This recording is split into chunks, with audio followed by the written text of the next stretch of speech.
going on, guys. It's like a jungle. I've got a verbena as tall as me. Look at this teasel. Lupins.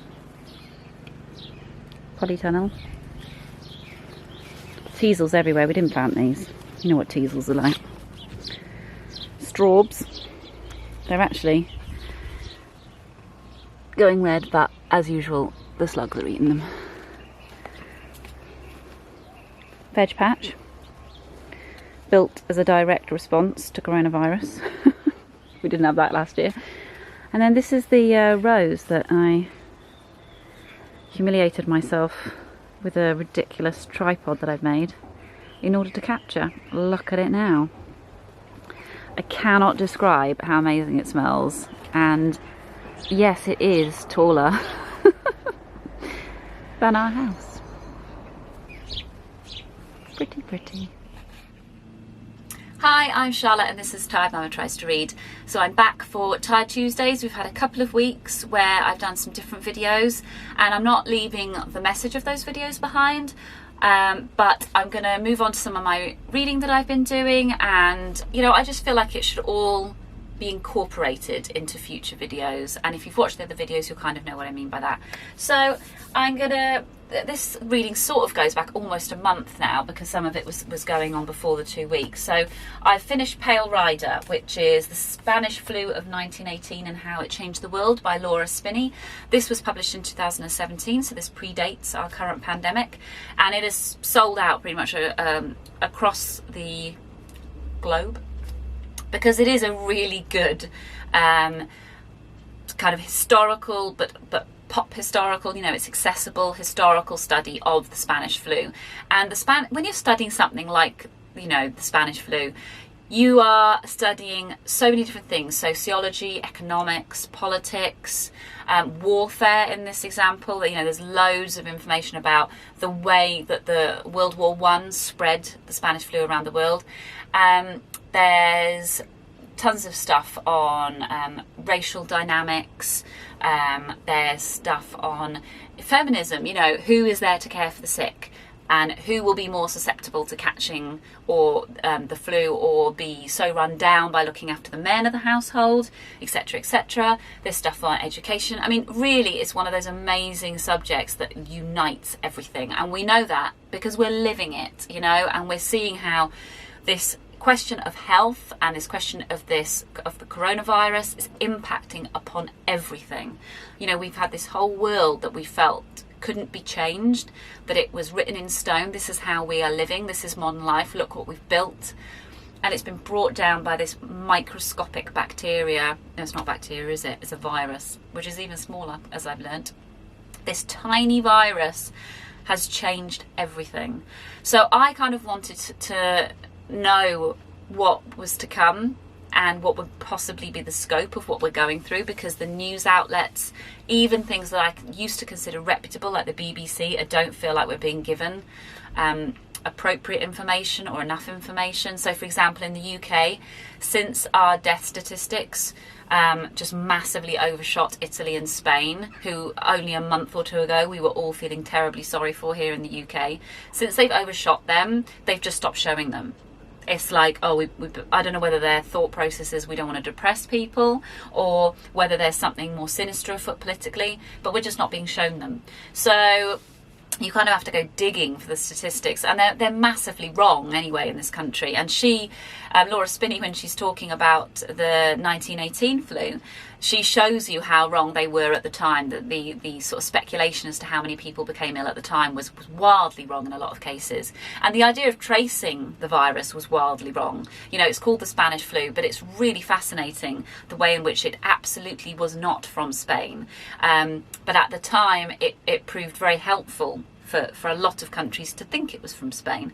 Of course, the only people who knew at the time that it wasn't from Spain were the Spanish.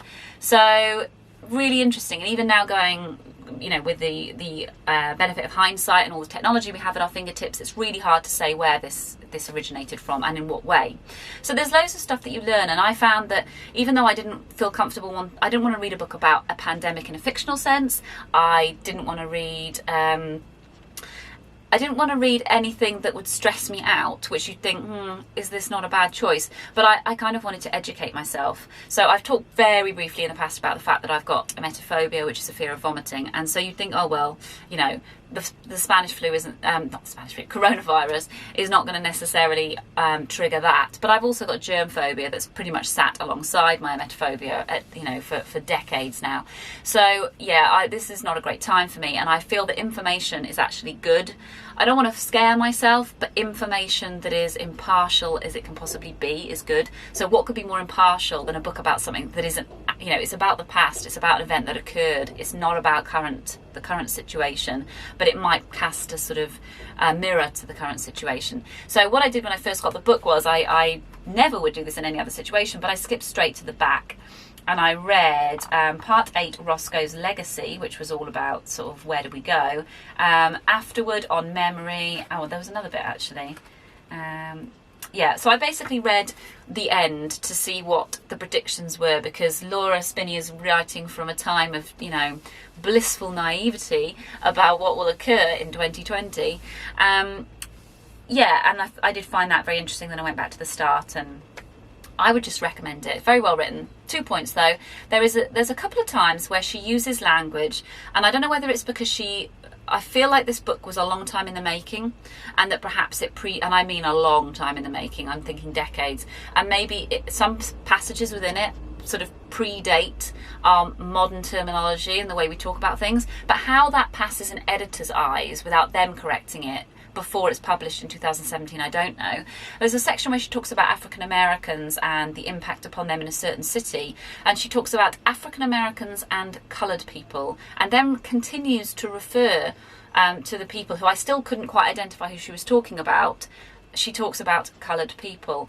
Now today we would say people of colour to refer to black Americans or black people across the world and other ethnic minorities. So there's the BAME. Do we say BAME or BAME? I'm not 100% sure, but there's that acronym as well. But you know, there's definitely a part of me that jarred when I saw the word coloured, and I genuinely couldn't work out who she was talking to, because she had differentiated between African Americans and coloured people. So I really wasn't sure. It made the paragraph completely unuseful to me, because I couldn't work out who she was talking about, and it also jarred. So there was that, which, you know, I'm just always staggered when these things slip through an editor's fingers.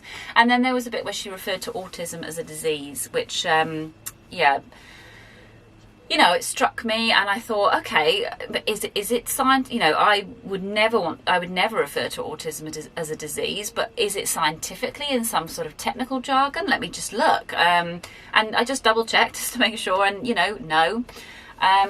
So yeah, I just don't understand how that stuff doesn't get picked up upon, because it was only a couple of years ago that it came out. If you've got any thoughts on those things, if you know more than me about either of those topics, and you want to correct my shock, please feel free to do so in the comments. But to my understanding, that was just weird, and we should pick up on that stuff. But yes, I'm putting it back on here before I've actually finished saying. Just if we're going to cast those bits to the side just for a moment, the actual content was really good. Then I read Nato Hopkinson's Falling in Love with Hominids.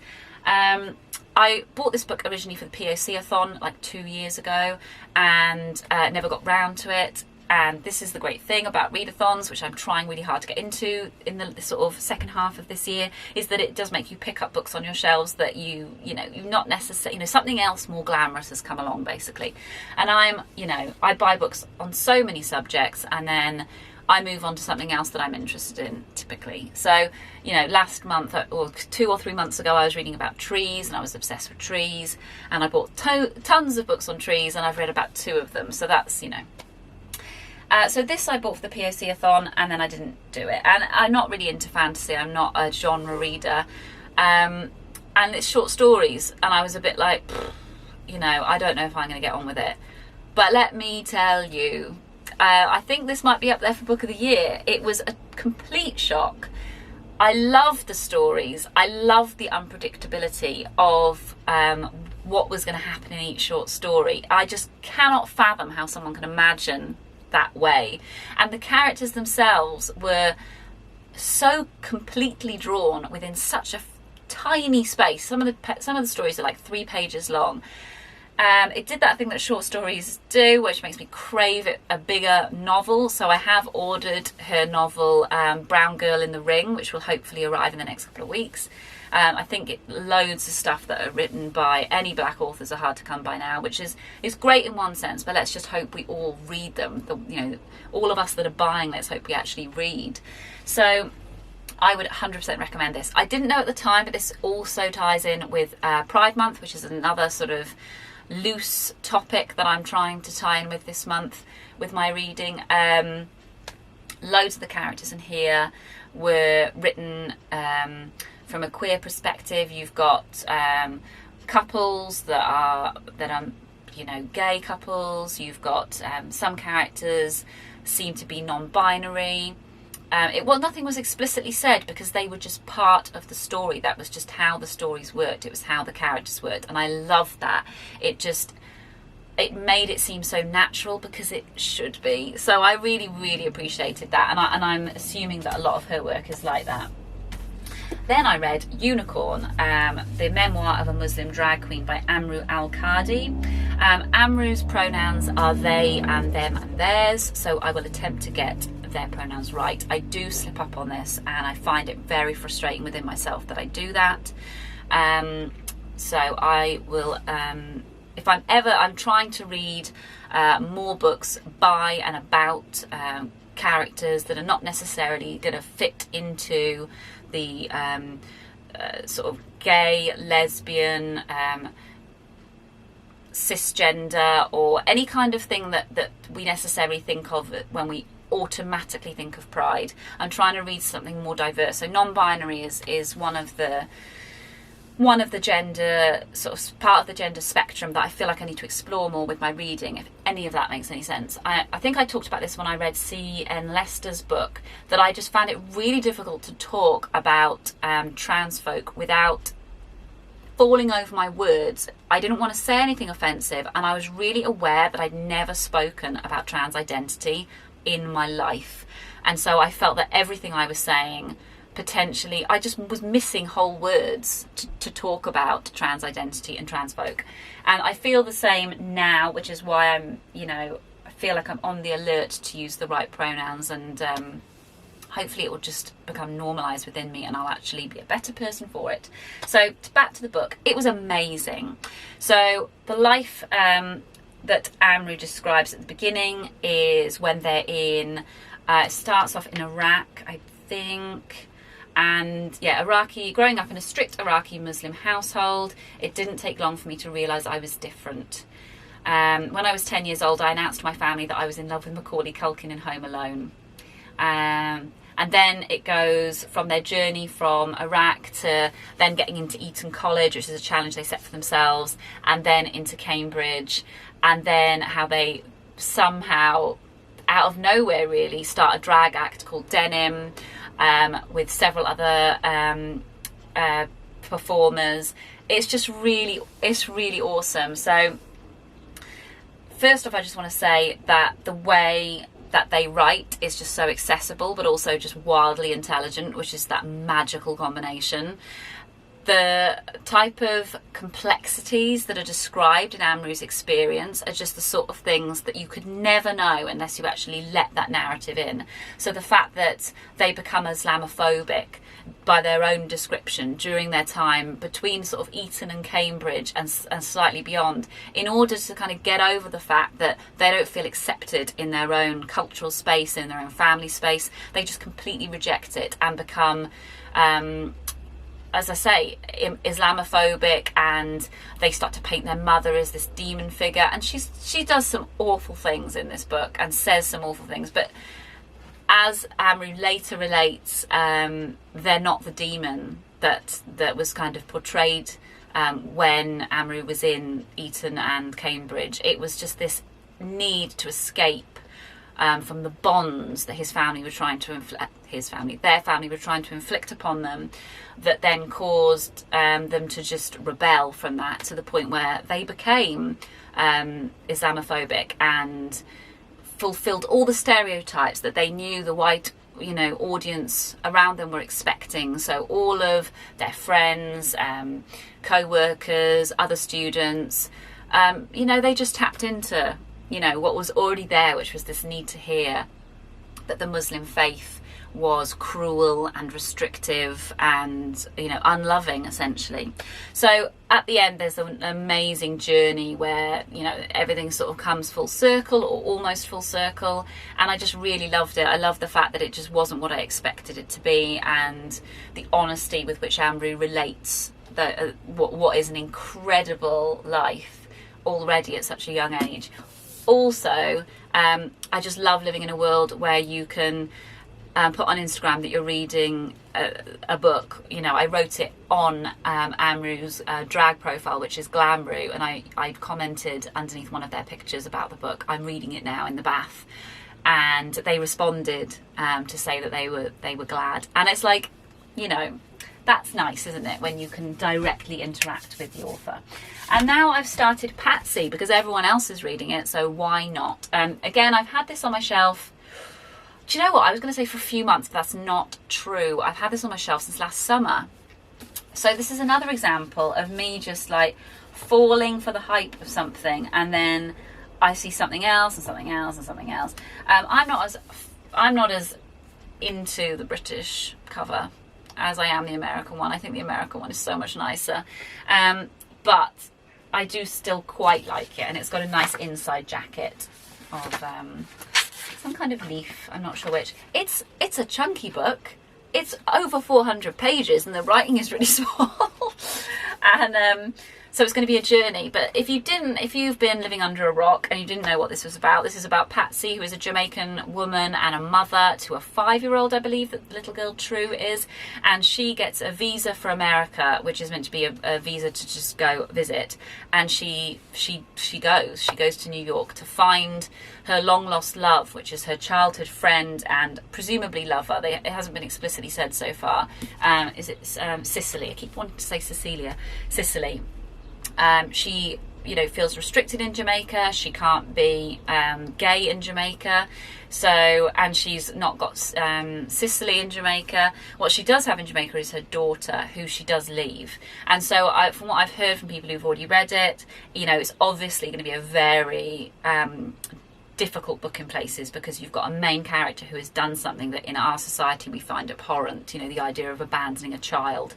And I think the narrative flits between Patsy, once she gets to America, and True, who is the daughter who's been left behind. And I also believe that True starts to go through her own, as she's growing up, she realises that she's non-binary. So that's, you know, there's so much going on there. So this obviously ticks the boxes of Caribathon and Pride Month, which I think is why everyone is reading it. And yeah, I'm going to add my voice to the cacophony that is going to be reviews of that book. So there we go. That's what I've read and what I am reading. And I have got another little stash of books which are kind of like my backups for Pride Month and Caribathon. I might do a video of them. If you really want to, you can screenshot a bit of this video and zoom in so you can have a little snoop. But I've got a big work week ahead, so I'm not sure how free I'm going to be to actually talk about those. But I'll check in with you on Tuesday, and hopefully I will have read Patsy by then, and I'll have started one of these babies as well. So, okay, I will speak to you soon. I hope you're all taking care.